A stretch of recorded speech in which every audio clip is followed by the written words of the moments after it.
He's running an IL-legal garage party. Arrest him now! Veronica Hartwell, our tyrannical HOA president, shrieked at 7 cops she'd called, her face purple with rage as squad cars surrounded my garage with lights flashing. All because my band, Second Voltage, was quietly practicing Sweet Caroline for this weekend's charity event benefiting the food bank. We weren't even as loud as her 7 a.m. Sunday leaf blower that wakes the whole neighborhood. For 2 years, she'd terrorized everyone, fining kids for basketball, threatening families over paint colors, measuring grass with rulers, all while ignoring her own violations. There she stood in her pristine white outfit, phone recording, smirking like she'd finally won. Danny's drumsticks froze mid-beat. Sophia's bass fell silent. The garage went dead quiet. She had no idea that in exactly 10 minutes when she met the entire precinct, they wouldn't be there to arrest me. And I had 847 days of her 127,050 violations ready. Violations. What would you do if your HOA Karen weaponized police against charity work? Marcus Delacroix, 45, recently divorced electrician who'd moved back to his childhood home 6 months ago after his marriage fell apart. The 1960s ranch house on Maple Street came with painful memories, but also hope. His grandmother's place had always been his sanctuary. What he didn't know was that he was walking into a neighborhood war zone that had been raging for 2 solid years. The house sat on an oversized corner lot with a detached 3-car garage that still smelled like motor oil and forgotten dreams. You know that particular scent, WD-40 mixed with old leather and the ghost of Sunday afternoon projects. His late grandfather had been the neighborhood mechanic back when neighbors actually helped each other instead of measuring each other's grass with rulers. 3 months into his fresh start, Zachary discovered salvation through music. He'd picked up guitar during those lonely 2 a.m. divorce nights when sleep felt impossible, and when neighbor Danny Martinez mentioned he played drums, everything clicked. Add Sophia Bellamy from 2 streets over with her bass guitar, and suddenly, Second Voltage was born, named after Zachary's day job and their collective second chance at happiness. They practiced Saturdays 2 to 5 p.m., playing classic rock covers for local charity events. The garage was acoustically treated with moving blankets Zachary had installed himself, creating a sound barely louder than normal conversation.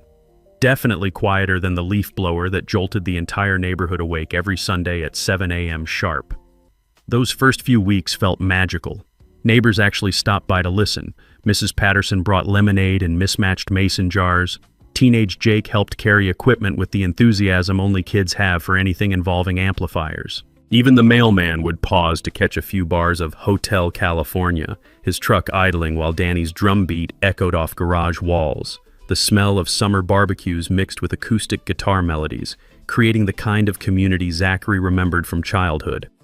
Their first charity gig raised $400 for the food bank. Their second brought in $600. By month 3, folding chairs appeared like magic whenever they opened those garage doors. But Zachary hadn't met the neighborhood's self-appointed dictator yet. Veronica Hartwell, 52, real estate agent and HOA president, had been terrorizing Maple Street residents for 2 solid years. She lived in the largest house on the block, a recent renovation funded by her husband's convenient insurance settlement, and treated the entire neighborhood like her personal fiefdom. Here's where it gets interesting. Veronica's reign of terror read like a suburban horror story. She'd forced out the Johnson family with bogus architectural violations after their teenage son's music was allegedly too loud. She'd fined single mom Lisa Rodriguez $400 for her kids' chalk drawings on their own driveway, artwork that washed away with the next rain. The woman measured grass heights with an actual ruler, photographed every perceived violation with CSI-level dedication, and timed sprinkler usage to the exact minute. That white Mercedes SUV with vanity plate HOA boss had become a symbol of suburban oppression, patrolling streets like a shark hunting for blood in subdivision waters. The first time Zachary saw her in action, he was tuning his guitar in the late afternoon sun. The sharp click of designer heels on asphalt cut through peaceful evening air like gunshots. Her expensive perfume hit him from 30 feet away, chemical and aggressive, nothing like the honeysuckle climbing his grandmother's fence. Her voice carried that particular pitch perfected by years of getting your way through pure volume. 2 months into Zachary's musical resurrection, the inevitable happened. Veronica appeared at his garage door with measuring tape, decibel meter, and the kind of clipboard that meant someone's weekend was about to get ruined. This commercial activity violates Section 12.3 of Community Standards, she announced without bothering with human pleasantries. Her manicured finger pointed at their modest setup like she was identifying a meth lab. What Zachary didn't realize yet was that the annual community safety fair was scheduled for this exact Saturday. Police, fire department, and city council members would be arriving in just hours. A timing coincidence that would turn Veronica's next move into the spectacular mistake that would end her HOA career forever. Veronica's first move was textbook psychological warfare, death by 1,000 paper cuts. The morning after she'd discovered our garage band practice, Zachary woke up to find 5 separate violation notices tucked under his windshield wipers like parking tickets from hell. Grass height exceeding 3.2 inches, recycling bin placed 6 hours early, garden gnome deemed architecturally inconsistent, vehicle parked 2 inches too close to his own property line, and the crown jewel, unauthorized gathering in his residential garage. Total damage, $375 for one Saturday afternoon of acoustic guitar. Marcus stood in his driveway holding the citations, feeling that familiar burn in his chest that meant someone was about to learn a very expensive lesson. The smell of fresh-cut grass filled the morning air, ironic, considering his grass was apparently a criminal enterprise. Mrs. Patterson's coffee pot gurgled next door, the sound of normalcy in a world gone completely insane. But here's what Veronica didn't understand about electricians. We read blueprints, property surveys, and municipal codes like other people read cereal boxes. 20 years of interpreting technical documents had taught Zachary that when someone weaponizes rules for sport, you better make damn sure your own house is bulletproof. And more importantly, you better check if theirs is. That afternoon found Zachary at the county clerk's office, a musty building that smelled like old paper and bureaucratic resignation. Helen, the tired clerk who'd witnessed every property dispute since Reagan was president, greeted him with a knowing smile. "Let me guess, Veronica Hartwell?" Helen pulled out a file drawer thick with complaints. "Honey, you're not her first victim, but you might be her last if you're smart about this." Buried in those yellowing documents, Zachary discovered something beautiful. His grandfather had built that garage in 1962, and the original HOA covenant from 1987 specifically protected pre-existing mechanical workshops and related activities on his exact lot. Zachary had been reading electrical codes since he was 16. Property law wasn't that different. The grandfathered clause meant every citation Veronica had written was legally worthless. But Zachary wasn't just another angry neighbor with a grudge. While researching his own property, he noticed something that made his electrician's brain light up like a circuit diagram. Veronica's pristine driveway, the one she was so proud of after her insurance-funded renovation, appeared to extend beyond her property line on the survey map. Marcus pulled his measuring tape from his truck, old habits from years of calculating electrical runs. 8.3 inches of concrete sitting on city property. He'd seen enough municipal code violations during permit inspections to know this was a big one. The city doesn't mess around with right-of-way encroachments. Snow plows, emergency vehicles, utility access, all depend on those boundaries being clear. A quick check of the building permits showed the work finished 847 days ago. Municipal code was crystal clear, $150 per day until corrected. Zachary did the math twice, then a third time just to savor it.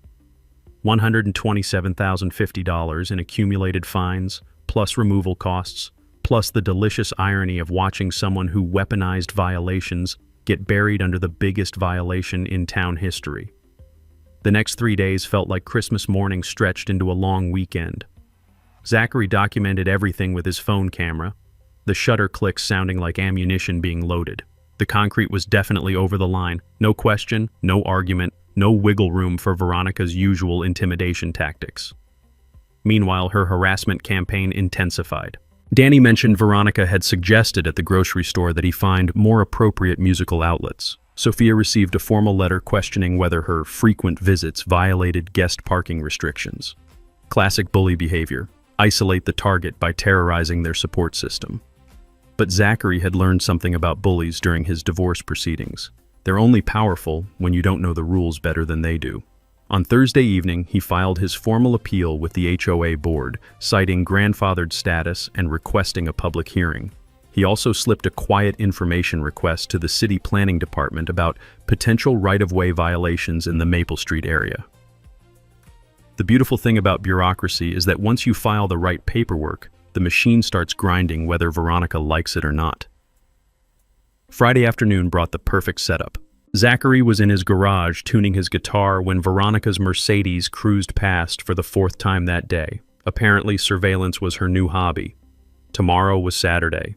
Tomorrow was band practice. Tomorrow was also the community safety fair, which meant every cop, firefighter, and city official in town would be within 3 blocks when karma finally came knocking. The smell of approaching rain mixed with honeysuckle as Zachary checked his amplifier settings one last time. Storm clouds were gathering on multiple fronts, and Veronica had no idea she was standing in the worst possible place when lightning was about to strike. Veronica's second assault came with the precision of someone who'd clearly perfected this routine on previous victims. Monday morning, 7:15 a.m. sharp, just early enough to ruin Zachary's coffee but late enough to avoid her own noise ordinance violations, she struck with her nuclear option, the city building inspector. Marcus opened his garage to find a tired-looking man in a hard hat standing next to Veronica, who was practically bouncing on her designer heels with excitement. She'd managed to summon Carl Brennan, a 30-year veteran inspector whose weathered face suggested he'd rather be investigating actual problems instead of suburban drama. "Got a complaint about unlicensed repair operations," Carl said apologetically, clipboard in hand. The morning air carried the scent of fresh-cut grass mixed with Veronica's aggressive perfume, a combination that somehow smelled like trouble brewing. "Ma'am here says you're running a commercial auto shop without proper permits." Veronica gestured dramatically at Zachary's grandfather's vintage equipment like she was presenting evidence in a murder trial. "Look at that hydraulic lift, that electrical panel. This is clearly commercial-grade machinery being used for profit." Her voice had that particular pitch that suggested she'd practiced this speech in front of her bathroom mirror. Marcus watched Carl examine the garage with the weary professionalism of someone who'd seen every variety of neighbor warfare imaginable. His eyes lingered on the acoustic guitars, the folding chairs, Sophia's hand-painted Second Voltage charity concert banner hanging between tool cabinets. "Ma'am," Carl said slowly, running his hand over the vintage hydraulic system, "I'm seeing band equipment and some old tools. Where exactly is this auto repair business?" Here's where it got beautiful. While Veronica sputtered about obvious violations and industrial equipment, Carl was conducting the kind of thorough inspection that comes from 3 decades of separating real problems from neighborhood vendettas. He spent exactly 12 minutes documenting everything, took 3 photos, and handed Zachary a business card. "You'll get my report in 5 business days," Carl told Zachary quietly as Veronica continued her tirade. "But between us, I've inspected actual unlicensed shops. This ain't one of them. Just a guy with some family tools and a garage band." After they left, Zachary sat surrounded by his grandfather's legacy, feeling something fundamental shift inside him. Veronica wasn't just harassing him, she was weaponizing the memory of family against him, turning his inheritance into fictional evidence of crimes. That crossed the line from annoying neighbor to declared enemy. But here's the mini twist that would change everything. While Carl was conducting his official inspection, his trained eye had noticed something else entirely. During his 30-year career, he'd developed an instinct for spotting actual code violations, and Veronica's property was lighting up his mental warning system like a Christmas tree. The new driveway lacked proper drainage permits. The decorative lighting hadn't been inspected by electrical code enforcement. Those beautiful flower beds sat directly over the city's utility easement, about as legal as building a treehouse on power lines. And that concrete extension Zachary had measured? Carl's experienced eye confirmed it was definitely encroaching on municipal right-of-way.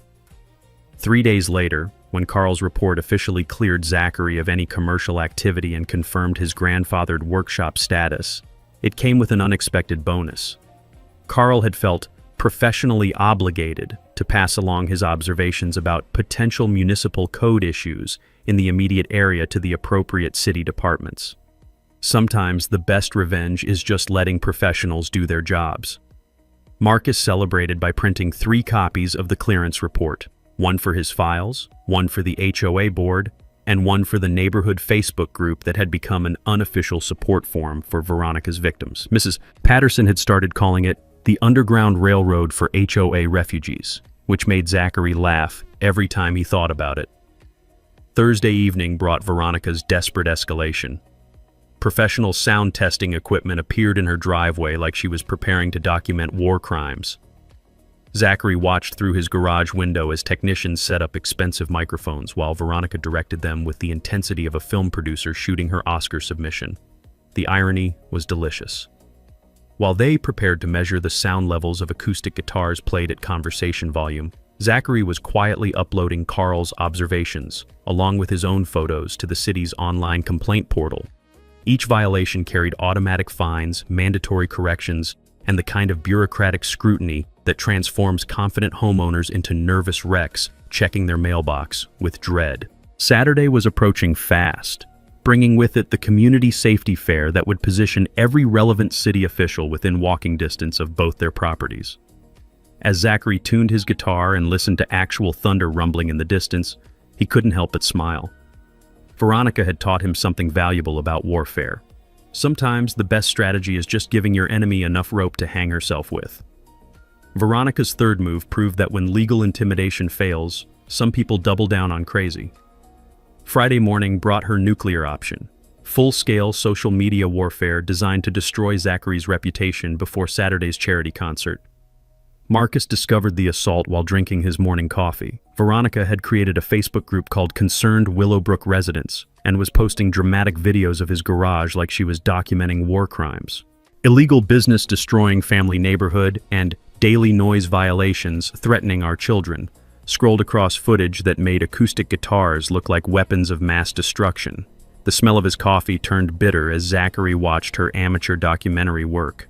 She'd filmed his garage from multiple angles with breathless narration about industrial noise and constant disruption, complete with ominous background music that made Sweet Caroline sound like the soundtrack to suburban apocalypse.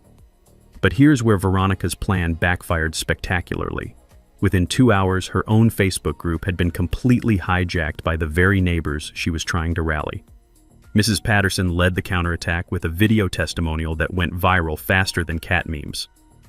"That young man fixed my electrical panel for free during last month's storm and wouldn't take a penny," she declared, waving dismissively at the camera. "Meanwhile, this woman fined my grandson $50 for riding his bicycle on our own sidewalk." Sophia posted time-lapse videos of their charity concerts showing families bringing folding chairs while kids danced to gentle acoustic music. Danny shared audio recordings of their practice sessions. Guitars so quiet you could hear birds chirping and Mrs. Bellamy's wind chimes in the background. The Facebook group designed to destroy Zachary had become a community rally featuring testimonials that read like character references for neighborhood sainthood. Meanwhile, Zachary had been conducting his own investigation, and what he'd discovered was about to make Veronica's social media drama look like child's play. While she filmed conspiracy documentaries, Zachary had been digging through insurance claims and contractor receipts, guided by 20 years of experience spotting electrical code violations and fraudulent work orders. Veronica's insurance-funded renovation was a masterpiece of creative accounting. The claim listed $89,000 in storm damage, but actual contractor receipts showed $51,000 in legitimate work. The missing $38,000 had been allocated to mysterious landscaping and drainage improvements that existed only on paper. Marcus had encountered insurance fraud during his apprenticeship when a contractor tried billing phantom electrical work. Insurance companies investigate discrepancies like bloodhounds following a scent trail, and $38,000 worth of fictional landscaping would trigger the kind of investigation that ruins careers and sometimes involves handcuffs. But the mini twist that sealed Veronica's fate came from the most unexpected source, her own property maintenance records. While researching municipal permits, Zachary discovered that Veronica had filed complaints about her neighbor's landscaping, affecting drainage on her property. The irony was beautiful. She'd officially documented that her expensive drainage improvements weren't working, essentially admitting that the $38,000 insurance claim was either incompetent or fraudulent. Wednesday brought the sound of Veronica's world cracking apart. Zachary heard her screaming phone conversation through his open garage door, something about lawyers and frivolous city harassment and illegal investigations. The city had responded to multiple citizen complaints with the kind of thorough investigation that transforms confident homeowners into people who jump every time the doorbell rings. Thursday evening delivered the perfect preview of Saturday's chaos. Veronica had escalated to hiring private security to monitor Zachary's illegal activities, because apparently acoustic guitars now required armed surveillance. The guard, a tired-looking guy in an ill-fitting uniform, sat in his car outside Zachary's house with all the enthusiasm of someone being paid minimum wage to watch paint dry. Marcus waved cheerfully while carrying his guitar case, earning a confused wave back. The poor guy had no idea he was documenting charity work for hungry families. The irony was so thick it was practically edible. Veronica was spending more money on surveillance than Second Voltage had raised for the food bank. But Zachary's masterstroke was already in motion. While Veronica hired private investigators to watch him practice Amazing Grace, Zachary had filed his comprehensive complaint with city code enforcement. The complaint included photos, measurements, permit discrepancies, and insurance documentation that would be processed first thing Saturday morning. Perfect timing for the community safety fair. As Zachary checked his guitar tuning one final time, he could smell rain approaching on the evening breeze. The air felt electric with more than just approaching storms. Tomorrow would bring the convergence of every city official within 3 blocks of both their properties, and Veronica had systematically destroyed any credibility she might have had with her social media meltdown. The war had escalated beyond anything she could control, and Zachary held all the cards she didn't even know were in play. Saturday morning arrived with the kind of crisp autumn air that promised either triumph or disaster, and Zachary wasn't sure which side of that equation he'd land on. He was loading his guitar case when Mrs. Patterson appeared at his garage door, clutching her coffee mug and wearing the expression of someone bursting with secrets. "Marcus, honey, you need to know what's happening," she said, glancing around like they were discussing state secrets. "My friend Helen from the county clerk's office called me last night. The city opened 3 separate investigations yesterday, all involving our dear Veronica." The smell of Mrs. Patterson's vanilla coffee mixed with the morning scent of dew on concrete as Zachary set down his guitar case. What kind of investigations? Insurance fraud, for starters. Mrs. Patterson's eyes sparkled with the satisfaction of someone who'd watched karma finally show up to work. Apparently someone, and Helen wouldn't say who, filed a complaint with documentation showing Veronica claimed $89,000 from insurance, but only did $51,000 worth of actual work. Marcus felt his electrician's brain calculating the implications. That missing $38,000 wasn't just creative accounting. It was felony fraud territory. "But wait, there's more," Mrs. Patterson continued, clearly enjoying her role as neighborhood intelligence officer. "The state real estate board got wind that she's been using HOA violations as marketing tools. Every citation she writes creates a 15% property value premium she can advertise to buyers." The pieces clicked together in Zachary's mind like a circuit diagram finally making sense. Veronica hadn't been enforcing rules. She'd been manufacturing violations to boost her real estate commissions. Every family she'd terrorized was essentially a marketing expense for her business. "Helen said that's a massive conflict of interest violation," Mrs. Patterson explained. "Board members can't profit from their enforcement actions. Every fine she's issued in 2 years could be thrown out." Marcus leaned against his workbench, surrounded by his grandfather's tools and the weight of revelation. Mrs. Patterson's information meant every neighbor Veronica had bullied, Lisa Rodriguez, the Johnson family, probably dozens of others, had been victimized by someone who was literally profiting from their misery. "When does this become public?" Zachary asked. Mrs. Patterson checked her watch with theatrical precision. "City Council's holding an emergency meeting this afternoon at 2 p.m. And get this, they're meeting at the Community Safety Fair Pavilion since all the officials will already be here." Through his garage door, Zachary could see early setup beginning 3 blocks away. Police cars, fire trucks, city vehicles positioning for the afternoon event that would bring every relevant authority figure within walking distance of both their properties. The timing was absolutely perfect. While Veronica had been playing social media warrior and hiring private security, the entire municipal system had been quietly building a case that would not only end her HOA dictatorship, but potentially send her to prison. Insurance fraud carried serious jail time. Real estate license violations meant career destruction. And all those illegal citations, every family she'd targeted would have grounds to sue her personally. Marcus thought about chalk drawings being fined $400, about bird feeders becoming violations, about his own garage being treated like a criminal enterprise. The scope of Veronica's systematic abuse was finally coming to light, but Zachary had one more card to play. While the city investigated insurance fraud and the state reviewed real estate violations, he still held documentation of her $127,050 municipal code violation. Perfect timing to add property line encroachment to her growing list of legal problems. As he picked up his guitar case and inhaled the approaching storm clouds, Zachary realized something beautiful. He hadn't just been defending his garage band. He'd accidentally exposed years of neighborhood corruption that was about to collapse in the most public way possible. In 4 hours, justice would be served with an audience of the entire community. Marcus spent the next 2 hours transforming his garage into the nerve center for the most satisfying neighborhood justice operation in Willowbrook Estates history. The smell of fresh coffee mixed with old motor oil as he spread documents across his grandfather's workbench. But this time, he wasn't just organizing evidence. He was setting a trap. The physical setup was crucial. Zachary positioned his sound equipment to face directly toward Veronica's property, ensuring that when the authorities arrived for their investigation, they'd have a perfect view of both his legal garage band setup and her illegal driveway extension. Sometimes the best evidence is what people can see with their own eyes. The beauty of property line violations lies in their brutal simplicity. Either your concrete ends where your property does, or it doesn't.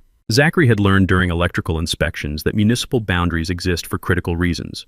Snowplows need clearance, emergency vehicles require access, and utility crews must reach underground lines. When homeowners encroach on public right-of-way, they're not just breaking rules, they're creating genuine safety hazards that cities take very seriously. Danny arrived around 10 a.m. carrying his drumsticks and wearing the nervous grin of someone about to watch justice served hot. Mrs. Patterson told my wife about the investigations. Please tell me we're really doing this. Marcus handed him a manila folder thick with documentation. We're doing this, but first, help me set up the visual demonstration. They positioned Zachary's surveying equipment, borrowed from his electrical contractor friend, to mark the exact property boundaries. When city officials arrived, they'd be able to measure Veronica's encroachment in real time. Sophia appeared 20 minutes later, her bass guitar slung over her shoulder and Mrs. Patterson trailing behind like a general assembling her troops. The older woman carried a covered dish that smelled like cinnamon and righteous indignation. "Thought you might need sustenance for the battle," Mrs. Patterson announced, setting down cookies that somehow managed to smell like impending victory. "Besides, I've endured that woman's harassment for 2 years. I'm not missing the finale." The strategy session that followed was part military planning, part group therapy session. Sophia had compiled testimonials from 12 different families Veronica had terrorized, a documented pattern of abuse that would make any city council member uncomfortable. The stories shared a common theme: systematic targeting of working families, elderly residents, and single parents who couldn't afford legal challenges. Danny had researched the community safety fair timeline and confirmed that Police Chief Martinez, Fire Marshal Thompson, and 3 city council members would arrive at 1:30 p.m. for the opening ceremony. Perfect timing for Zachary's presentation during the public comment period. "Here's our ace in the hole," Zachary explained, showing them photos of Veronica's driveway extension. While she's been measuring everyone else's grass with rulers, her own property has been illegally occupying city land for 847 days. The math is simple. $150 daily fine times 847 days equals $127,050 in accumulated violations. Mrs. Patterson's eyes sparkled with anticipation. "And she has no idea?" "She will in about 3 hours," Zachary replied, feeling the satisfaction of someone who'd spent months building an airtight case. Along with the insurance fraud investigation, real estate license review, and conflict of interest charges. The group spent the next hour rehearsing their coordinated presentation. Sophia would address the community impact of systematic HOA abuse. Mrs. Patterson would provide historical context about Veronica's 2-year reign of terror. Danny would present testimonials showing the pattern of targeting vulnerable families. Marcus would handle the technical demonstration, live measurements using surveying equipment that would make Veronica's violation undeniable in front of witnesses. 20 years of electrical inspections had taught him that the best evidence doesn't require interpretation. It simply exists. "Remember," Zachary emphasized as they organized their materials, "we're not seeking revenge. We're exposing abuse of authority to protect future families from experiencing what we've endured. As noon approached, storm clouds gathered both meteorologically and metaphorically. The community safety fair setup was reaching full intensity 3 blocks away, with official vehicles positioning like chess pieces for the afternoon's endgame.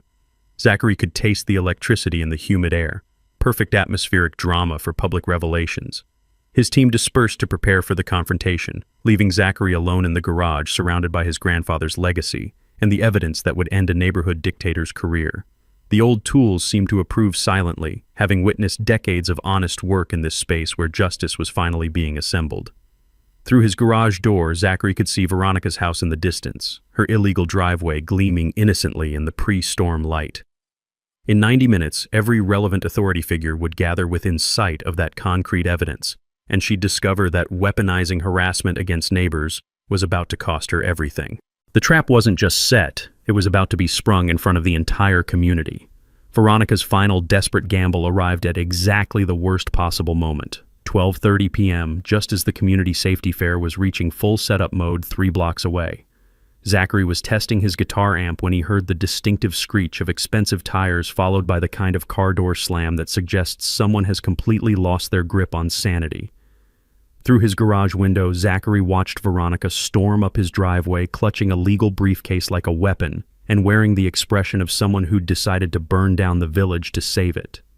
"Marcus Delacroix!" she shrieked, her voice cutting through the peaceful Saturday afternoon like a chainsaw through silk. "You are hereby served with an emergency restraining order. This harassment ends now." The smell of approaching storm mixed with her panic sweat as she thrust a manila envelope at him with shaking hands. Zachary accepted the papers with the steady calm of someone who'd been expecting exactly this move, though the timing was more desperate than he'd anticipated. Emergency injunction request. Filed at 11:15 a.m. Veronica was claiming Zachary had engaged in systematic stalking, property surveillance, and coordinated harassment, requiring immediate judicial intervention. She wanted a court order preventing him from attending any public community events, specifically today's safety fair. The legal strategy was actually brilliant in its desperation. No Zachary at safety fair meant no public presentation of evidence. No public presentation meant her violations might escape community scrutiny. No community scrutiny meant she might survive the insurance fraud investigation with her reputation intact. But Zachary had learned something about legal warfare during his divorce proceedings. Desperate people make critical mistakes when they're running out of time. "Interesting timing, Veronica," Zachary said, pulling out his phone to photograph the restraining order. "Filing emergency legal paperwork 2 hours before a community event you know I'm planning to attend. Almost like you're trying to silence public participation in civic proceedings." Veronica's triumphant smirk wavered slightly. "You've been stalking me, taking photographs of my property. That's criminal harassment." "Photographing municipal code violations from public sidewalks," Zachary corrected with electrical contractor precision. "Researching public records available to any citizen. Documenting systematic HOA abuse affecting multiple families. In legal terms, that's called civic engagement." Here's where Veronica's panic created the mini-twist that would destroy her case completely. In her desperate rush to file the restraining order, she'd included evidence of Zachary's alleged stalking, dozens of photographs she'd taken of his garage, his visitors, his daily activities, and his license plate numbers. Essentially, she'd just confessed in writing to conducting the exact surveillance behavior she was accusing Zachary of performing. Marcus couldn't suppress a small smile as he read through her filing. "Veronica, you've documented 47 photographs you took of my property as evidence that I'm stalking you. You hired private security to monitor my legal activities. You've called city departments weekly with complaints about my behavior. Who exactly is harassing whom here?" The realization hit Veronica's face like cold water. Her restraining order wasn't evidence of Zachary's harassment. It was a confession of her own stalking behavior, complete with photographic documentation and dates. "You can't do this to me," she screamed, her voice reaching frequencies that probably violated every noise ordinance she'd ever enforced. "I run this neighborhood. I decide what's acceptable." And there it was, the public confession that would play beautifully during this afternoon's proceedings. Zachary's phone had been recording since the moment she started shouting, capturing both her admission of authority abuse and her complete emotional meltdown. Actually, Veronica, you don't run anything, Zachary replied with the patient tone of someone explaining basic electricity to a confused customer. You're an elected volunteer on a homeowner's board. You serve the community, not the other way around. As Veronica retreated to her Mercedes, Zachary noticed the beautiful irony unfolding 3 blocks away. Police cars, fire trucks, and city official vehicles were positioning for the safety fair opening ceremony, creating the perfect audience for this afternoon's public accountability session. The emergency restraining order had backfired so completely that it actually strengthened Zachary's position. Instead of appearing like an angry neighbor seeking revenge, he now looked like a reasonable citizen defending himself against escalating harassment from someone with documented authority issues. Veronica's nuclear legal option had just become the evidence that would finish her HOA career. Storm clouds gathered overhead, matching the approaching tempest in Veronica's professional life. Zachary could smell rain mixing with the scent of fresh-cut grass from the safety fair setup, where every relevant authority figure in town was preparing for an afternoon that would become local legend. In exactly 60 minutes, the entire community would witness the spectacular conclusion to a neighborhood war that had escalated far beyond anything Veronica could control. The restraining order in Zachary's hand wasn't a threat, it was a confession that would make this afternoon's presentation absolutely devastating. Veronica's final act of desperation unfolded like a masterclass in self-destruction. At 1:00 p.m., exactly 30 minutes before the community safety fair opening ceremony, she deployed her nuclear option, a move so spectacularly stupid that Zachary almost felt sorry for her. Almost. The sound of sirens approaching from the wrong direction made Zachary look up from his guitar tuning. Not the expected fire trucks and police cars heading to the safety fair, but an ambulance racing toward Maple Street with emergency lights blazing. Through his garage door, Zachary watched paramedics pull into Veronica's driveway while she stood in her front yard wearing a neck brace and clutching her lower back like she'd been hit by a freight train.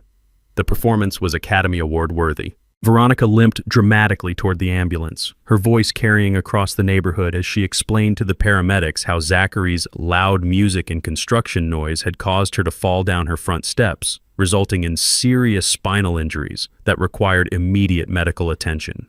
But here's where Veronica's desperation created the most beautiful poetic justice Zachary had ever witnessed. While she was explaining her fictional injuries to increasingly skeptical paramedics, Danny's brother-in-law, Detective Ray Morrison, was pulling into Zachary's driveway, arriving for the pre-arranged meeting to discuss this afternoon's evidence presentation. Ray stepped out of his unmarked car, just in time to hear Veronica describing how Zachary's industrial noise levels had caused her debilitating fall at exactly 12:45 p.m., 15 minutes after Zachary had been standing in his own driveway, accepting her restraining order papers in complete silence. Interesting timing, Ray observed quietly, watching the ambulance scene unfold. She's claiming noise-induced injury during the exact time period when I was driving past your house. Funny thing, it was dead quiet. No music, no construction, no noise at all. Marcus felt puzzle pieces clicking into place as Ray continued. Also interesting that she's claiming spinal injury severe enough for emergency medical response, but she was walking normally when she served you those papers 30 minutes ago. I saw the whole thing from my car. The mini twist that sealed Veronica's fate was happening in real time. While she performed her medical emergency charade, Ray was documenting everything with his phone. Timestamps, witness observations, and the glaring inconsistencies between her claimed injuries and her actual physical capabilities. Detective Morrison, Zachary said carefully, would insurance fraud investigators be interested in someone who files false injury claims after their property insurance fraud gets exposed? Ray's cop smile was absolutely predatory. Hypothetically, someone with an open insurance fraud investigation who suddenly develops mysterious injuries requiring medical claims? That would suggest a pattern of fraudulent behavior that federal investigators find very compelling. But Veronica's medical theater was just the opening act. While paramedics reluctantly agreed to transport her for evaluation, clearly not buying her performance but legally required to respond, she was simultaneously posting live updates to her Concerned Willowbrook Residents Facebook group. Assault by neighbor, currently in ambulance after attack by garage band noise. Filing police charges immediately. Community safety fair must be canceled due to dangerous noise levels. The Facebook posts were time-stamped, geotagged, and completely contradicted by the peaceful Saturday afternoon silence that surrounded them. Zachary could hear birds chirping, Mrs. Bellamy's wind chimes, and the distant sound of safety fair setup, but no music, no construction, no noise of any kind. "She's creating evidence of her own perjury in real time," Ray observed with professional fascination. "These social media posts, combined with the false medical claims, combined with the fraudulent restraining order, she's building a federal case against herself." As the ambulance departed with Veronica still performing her injury pantomime, Zachary noticed something magical happening at the safety fair setup. Word of Veronica's medical emergency and assault accusations had reached the officials preparing for the ceremony, and they were responding with the kind of thorough investigation that suggested someone's credibility was about to be professionally evaluated. Police Chief Martinez arrived 15 minutes early to personally interview witnesses about the alleged assault. Fire Marshal Thompson wanted to discuss the dangerous noise levels that had supposedly caused injury. City council members were asking pointed questions about false emergency reports and their impact on city resources. Veronica's fake medical emergency had accidentally triggered the exact official scrutiny she'd been trying to avoid, bringing every authority figure directly to the scene of her violations 30 minutes ahead of schedule. "Marcus," Ray said, checking his watch, "in 20 minutes, every relevant law enforcement and city official will be gathered within sight of that illegal driveway, and now they're all personally invested in determining whether Veronica is a credible witness or a serial fabulist who wastes public resources." As storm clouds gathered overhead, Zachary plugged in his guitar for one final sound check. The approaching rain seemed appropriate for what was about to become either the most satisfying afternoon in Willowbrook Estates history or the most spectacular public humiliation ever witnessed at a community event. Based on the ambulance disappearing in the distance carrying Veronica's fictional injuries, Zachary was betting on the former. At 1:30 p.m. sharp, the community safety fair opened with the kind of perfect timing that suggested the universe had a sense of dramatic irony. Police Chief Martinez, Fire Marshal Thompson, 3 city council members, and half the neighborhood had gathered in the park pavilion just as the first raindrops began falling, creating the perfect indoor venue for the most explosive public accountability session in suburban history. Marcus walked into the pavilion carrying his guitar case and a folder thick with documentation, surrounded by Danny, Sophia, and Mrs. Patterson, who looked like a grandmother leading a revolution. The smell of fresh rain mixed with barbecue smoke from food vendors as nearly 100 neighbors took seats facing the small stage where officials were setting up microphones. Police Chief Martinez called for order, his voice carrying the authority of someone accustomed to managing difficult situations. "Before we begin our planned safety presentations, we need to address some urgent community concerns that have come to our attention this afternoon." Marcus felt his electrician's steady hands as he approached the microphone, aware that every word would either vindicate 2 years of neighborhood suffering or destroy his own credibility forever. The sound system crackled to life as he began the presentation that would become local legend. "My name is Zachary Delacroix, and I want to talk about what happens when someone weaponizes authority against their neighbors." The pavilion fell silent, except for rain pattering on the roof as Zachary pulled out his measuring tape and photos. 2 hours ago, Veronica Hartwell filed an emergency restraining order claiming I was stalking her. 1 hour ago, she called an ambulance claiming my garage band caused her serious injury. 30 minutes ago, she posted on social media demanding this safety fair be canceled due to dangerous noise levels. Marcus gestured toward the peaceful afternoon around them. "As you can hear, there is no noise. There has been no music today. There was no assault. What there has been is a systematic campaign of harassment against multiple families in our neighborhood." Chief Martinez leaned forward with professional interest. "Mr. Delacroix, you mentioned documentation?" The visual demonstration that followed was pure electrician precision. Zachary unfolded his measuring tape and walked to the pavilion's large windows overlooking Veronica's property. With Chief Martinez and Fire Marshal Thompson watching, he pointed out the exact location of her illegal driveway extension. 847 days ago, Veronica Hartwell completed a renovation that extends her concrete driveway 8.3 inches into city-owned right-of-way. Municipal Code 14.2.7 requires $150 daily fines until corrected. Zachary pulled out his phone calculator. $150 times 847 days equals $127,050 in accumulated violations. The crowd stirred as the implications sank in. Here was someone who'd been terrorizing neighbors over grass height while sitting on the biggest property violation in town history. But Zachary wasn't finished. While measuring everyone else's compliance with rulers, Veronica has been using HOA enforcement statistics to boost her real estate commissions by 15%. Every citation she's written directly benefits her business, a conflict of interest that invalidates 2 years of enforcement actions. City Councilman Rodriguez stood up, his face grave. "Mr. Delacroix, are you alleging systematic abuse of municipal authority for personal profit?" "I'm presenting documented evidence," Zachary replied, handing over his comprehensive folder.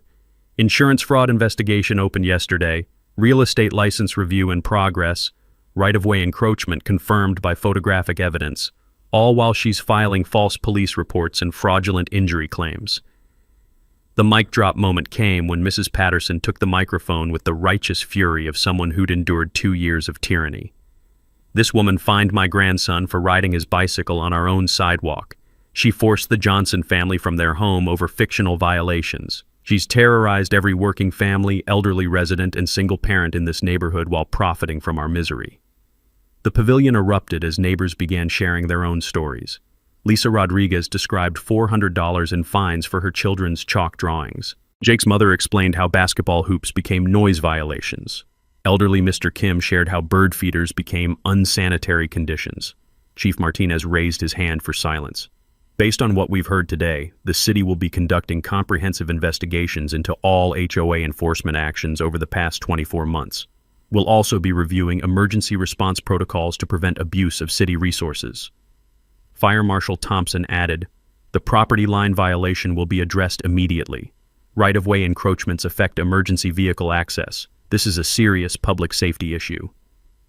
As Zachary returned to his seat, rain began falling harder on the pavilion roof, creating the perfect soundtrack for justice being served.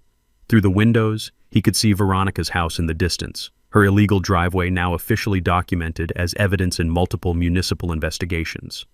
The war was over. Veronica had destroyed herself so thoroughly that Zachary almost felt sorry for her. Almost. 6 months later, Zachary stood in his garage tuning his guitar while the sound of children's laughter drifted in from the street. The smell of fresh coffee mixed with the scent of Mrs. Patterson's famous cookies as neighbors gathered for Second Voltage's Saturday afternoon charity concert, now a beloved neighborhood tradition that had raised over $8,400 for the local food bank. Veronica Hartwell's reign of terror had ended with the kind of complete destruction that made Greek tragedies look understated. The emergency restraining order was dismissed within 24 hours, with the judge noting that her own evidence contradicted her claims. The fake injury lawsuit collapsed when security camera footage from 3 different angles showed her walking normally before and after her alleged spinal trauma. The insurance fraud conviction came first, 18 months in federal prison plus $47,000 in restitution for fictitious renovation claims. The real estate license revocation followed, ending her 20-year career in property sales. The HOA conflict of interest charges resulted in every citation she'd issued being declared invalid, triggering an avalanche of lawsuits from families seeking damages for wrongful harassment. But the $127,050 municipal violation was Zachary's personal favorite. The city had demanded immediate removal of her illegal driveway extension, plus accumulated fines, plus legal costs for forcing municipal action.